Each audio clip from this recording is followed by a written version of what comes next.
is that a jury of 6 people will decide. The only issue is whether the speech by Reverend Jones is likely to breach the peace, whatever that means. Breach the peace means a disturbance, something like that. But it's not very well defined in the statute that came out of our books in Michigan in 1857. So I've been doing this 25 years. I've never had a case like this. I've never seen a case like this. It's very unusual. But the bottom line here is that procedurally, if the jury comes back and says, yes, Reverend Jones is likely to cause a breach of the peace, then the judge will set the parameters of what he can speak. And it will be a money, $40,000, but it's also ability to pay. So if he doesn't have any money, it may not be that much. But if the jury comes back and says, nah, let Reverend Jones speak, he's not a breach of the peace, I would say Reverend Jones could probably speak anywhere he wants. And I think Reverend Jones is going to stage his protest no matter what that jury decides. Am I right? That is absolutely correct, yes. Okay. Let's go to you, Imam Quzwini. A wonderful demonstration today. People of all faiths, Jews, Muslims, Christians, joining hands together at the mosques today. And yet there are many Americans who fear Islam and what it represents. I believe they fear Islam because of people like Pastor Terry Jones, who are working on their paranoia, who are making monster out of Islam. I would respectfully ask Pastor Terry Jones to go and read the Quran and instead of burning the Quran. And he will be amazed and surprised on the commonalities that exist between Islam and Christianity. The problem is Pastor Jones has not read the Quran. He has no knowledge of the Quran. Therefore, he's trying to make a monster out of the Quran, and by that he is terrifying Americans from Islam, and by telling them that Islam is the danger. Now, no one is denying that there are radicals in Islam, as there are radicals in Christianity. I consider him one of the radicals in Christianity. We have people like Timothy McVeigh, who killed hundreds of innocent people in Oklahoma 10, 15 years ago in the name of Jesus. We have people who committed all kinds of heinous crimes in the name of church and in the name of Jesus, peace be upon him. Would I hold Christianity responsible for their acts? No, of course no. I'm not going to do that, because I understand in every faith there is a fringe group who may use religion for their own interest, and Islam is no exception. Why I would hold 1.5 billion Muslims responsible for the act of a small fringe group that has been distorting Islam? We all agree that there are people who have hijacked Islam and gave it a bad name, but that doesn't mean Islam should be held responsible for them. So I would invite Pastor Jones to learn about Quran, learn about Islam, and just be able to distinguish between those fringe groups who in no way would represent the mainstream Islam, and a divine faith that has so much to offer to this world and to humanity. The divine faith that speaks highly of Christianity and Judaism. We in our religion, we believe if someone does not believe in Jesus, does not believe in Moses, he cannot claim to be Muslim. So in order for you to be a true Muslim, you have to embrace Jesus and his message. You have to embrace Moses and his message. And it seems that Pastor Jones does not get that. Now, I want to go back to the Sharia law that he's been talking about. We asked him, how does he define the Sharia law? He said he thinks that Sharia law is the brutal punishment. Now, what brutal punishment he's talking about? Is he speaking about the stoning? Now, let me, for his reference, the stoning was mentioned in the Bible, not in the Quran. There is a reference to the stoning in the Bible, not in the Quran. Right. Now, if he's talking about what Taliban rule did in Afghanistan 15 years ago when they were stoning people, well, Taliban does not represent Islam. Everyone knows that the Taliban rule does not represent the spirit of Islam. I am someone who numerous times condemned what Taliban did against people in Afghanistan, and I said that these people are self-declared religious leaders who are not recognized by the mainstream Islam. So he cannot also hold Islam responsible for the act of Taliban in Afghanistan when they were stoning people. Here in America, we have 6 million Muslims. I challenge Pastor Jones, if he can bring me one Muslim in the United States who would say that we're not abided by the US laws. all these Muslims are abided by the U.S. laws. So if let me ask him this question: if there is a reference to the stoning in the Bible, does that mean the Christian in the United States now are calling for implementing stoning in the United States? This is, I think, a wrong analogy. So I believe that his understanding of the Sharia law is definitely distorted. He does not have accurate understanding of what he is telling people, what he is talking about. He can demonstrate against radical Islam. That's his right. He can do that, and he is entitled to do that. But I also would like to ask him, as I always do, when I talk about extremism and radicalism in other faiths, I would condemn radicalism and extremism in my faith first. So he has to do the same thing. When he talks about radicals and that he needs to rally people against radical Islam, would he also do the same thing by rallying people against radical Christians?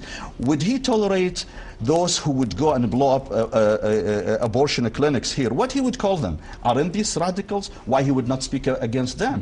Why he chose to be silent about those radicals who call themselves Christians, but he only chose to attack those who call themselves radicals in Islam? So I think this is double standard, and someone who calls himself pastor or religious leader, he has to take the higher ground. Let me ask both of you, what do you call someone who straps a bomb to himself to kill innocent people? Do you call them martyrs, or do you call them killers? I call them murderer. The Quran called these people murderer. The Quran that Pastor Terry Jones burned 3 weeks ago calls these people murderer. And the Quran is very clear that if you kill one innocent person, you will be viewed by God as if you have killed the entire mankind. So of course someone who kills other innocent people, he is viewed as a murderer in the eyes of God. And by the way, I would like to take this opportunity to condemn the killings that took place in Afghanistan 3 weeks ago when Pastor Terry Jones burned the Quran. But I want to say one thing. When Pastor Terry Jones burned the Quran, those who committed that crime, and I unequivocally condemn that attack, it was carried out by lunatic Muslims. By lunatic Muslims. These people are not normal people.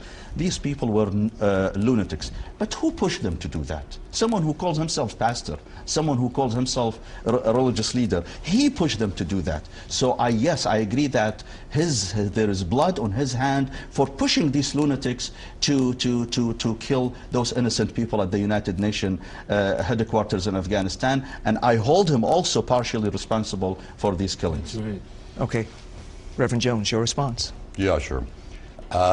Since 9/11, there's been over 17,000 successful terrorist attacks. I mean, to hold us responsible for what someone does 7,000 miles away is totally ridiculous. You can see that in our own American history. In recent history, we had the movement by Martin Luther King Jr.